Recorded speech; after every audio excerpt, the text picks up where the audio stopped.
Say, My Day in Luxor's West Bank, a story by Alice Phillips. One unforgettable day in ancient Egypt, Luxor, 7 a.m. The sun had barely kissed the Nile when I climbed into the comfortable air-conditioned car sent by Memphis Tours. I was both groggy and giddy.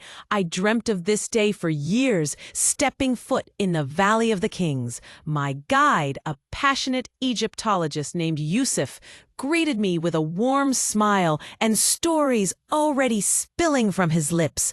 I buckled in, clutched my camera, and we drove west toward Pharaoh's and forgotten time, Valley of the Kings. When we arrived, the rocky cliffs seemed to rise out of the golden desert like guardians of history.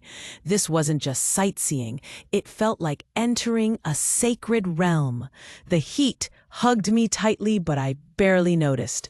I was too stunned. We visited 3 tombs, not including King Tutankhamun's, which requires a separate ticket. I stepped into each with reverence and wide eyes.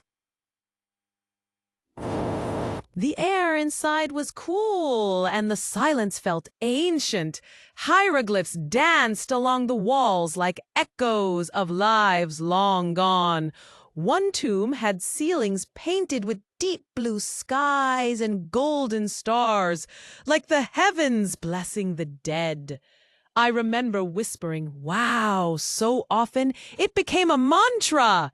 These weren't just burial chambers, they were love letters to eternity. Temple of Queen Hatshepsut.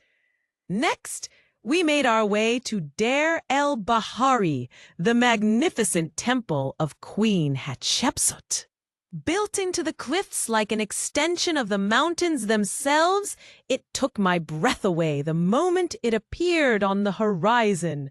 Hatshepsut wasn't just a ruler, she was a statement. A woman who wore the beard of kings and ruled with unmatched intellect and ambition.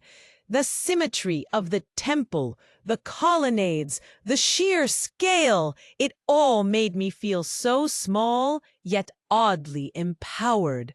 I stood there bathed in sunlight, imagining her ceremonies and processions echoing through the stone. Yusuf told me she reigned for nearly 2 decades in the 15th century BC. And I could see her legacy carved into every corner. If stone could speak, this place would roar. Colossi of Memnon. Our final stop was brief but powerful. The Colossi of Memnon. These towering twin statues stand alone in a field.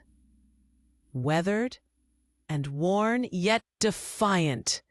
They were like sentinels watching the centuries roll by. Standing beneath them, I felt the stillness of time. These weren't just monuments, they were memories made solid. I closed my eyes for a second and thought I could hear the wind whispering secrets from the past. Summary of the day. As we drove back to my hotel, a bottle of cold water in hand and my head spinning with images of tombs and queens, I realized today wasn't just about places, it was about presence. Most memorable moment, that first step inside a tomb at the Valley of the Kings. Quiet, cool, eternal. It felt like walking into history's heartbeat. Let me know if you'd like this turned into a blog post layout or travel video script.